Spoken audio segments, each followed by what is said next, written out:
Hello everyone.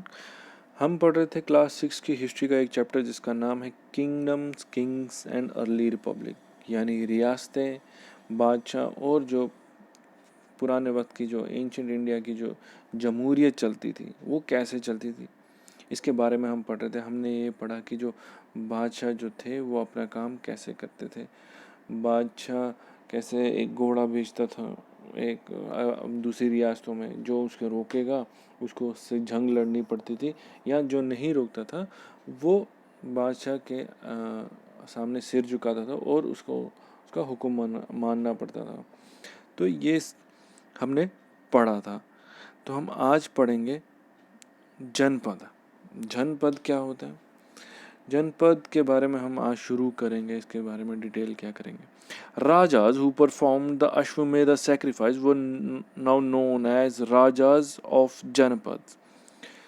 जो राजा थे वो जो राजा जो बादशाह थे, जो ये अश्वमेध यानी जो वो घोड़े वाली सैक्रिफाइस करते थे, जिसमें वो घोड़े को खुला छोड़ते थे, तो उसमें जो कुर्बानी देते थे तो उसको क्या बोलते थे, जो जनपद का जो बादशाह बोलते थे।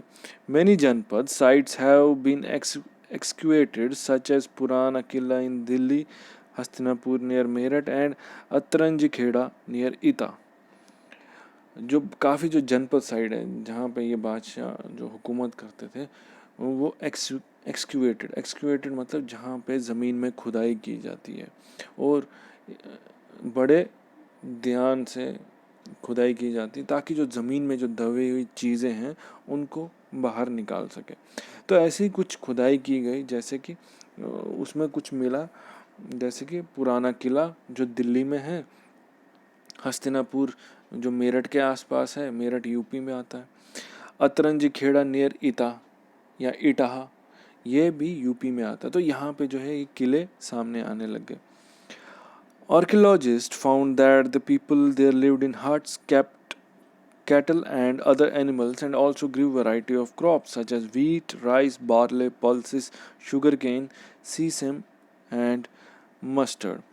आर्कियोलॉजिस्ट कौन हो गए, जो ज़मीन की खुदाई करते हैं, जहाँ वहाँ से कुछ ज़मीन में दबे हुई जैसे मूर्तियाँ निकालते हैं, कुछ पुराने जैसे हड़प्पा कल्चर जो आपने सुना होगा, तो वो सब आर्कियोलॉजिस्ट का काम होता है जो ज़मीन की खुदाई में काम करते हैं।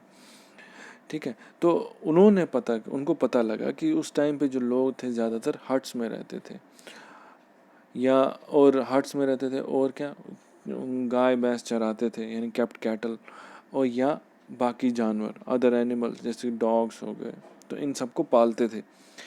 और साथ ही साथ वो बहुत सारे क्रॉप्स यानी फसल लगाते थे, वैरायटी ऑफ क्रॉप्स, जैसे कि वीट यानी गेहूँ, राइस यानी चावल, बार्ले यानी जौ, पल्सिस जिसमें दालें होंगी, शुगर केन यानी गन्ना, सीसेम यानी तिल, तिल की फसल लगाते हैं जिसका तिल का तेल भी आपने सुना होगा। मस्टर्ड यानी ये तो आपको पता ही होगा, मस्टर्ड यानी सरसों, सरसों का इन सब की फसल लगती थी। They made grey and red earthen pot. वो क्या बनाते थे, वो ग्रे कलर के और अर्दन पॉट्स मिट्टी के बर्तन बनाते थे। A peculiar type of earthen pots known as the painted graveware had a linear and geometric design. तो जो एक अलग तरह का मिट्टी के बर्तन बनाए जाते थे उस टाइम पर उनको बोलते थे पेंटेड ग्रे वेयर। वेयर का मतलब बर्तन, तो पेंटेड ग्रे जिनमें ग्रे पेंट किया उन बर्तनों में, तो उनका एक अलग ही डिज़ाइन होता था, एक शेप अलग ही होती थी उनकी उस टाइम पे। ठीक है, तो ये है पुराना किला जो दिल्ली में है, उसकी एक तस्वीर है आपके सामने। तो ये दिल्ली में है। ठीक है, ये पेंटेड ग्रे वेयर है, आप देख सकते हैं कि जो अलग ही डिज़ाइन होता है, कुछ इस तरह से डिज़ाइन बनता था। आप देखिए इस तरह के कुछ बर्तन उस टाइम पे बनाते थे मिट्टी के। तो ये उस टाइम पे काफ़ी ज़्यादा चलते थे, वहाँ के लोग इसको काफ़ी अपनाते थे, इनमें ही खाना बनाते थे, सब कुछ इसी में ही करते थे।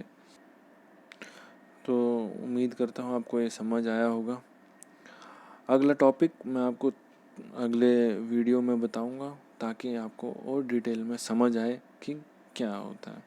कि हम किस बारे में, एंशंट जो कंट्री, जो पुराना वक्त है उसके हिसाब, उस टाइम पे कैसे काम चलता था आज के मुकाबले में। Thank you so much.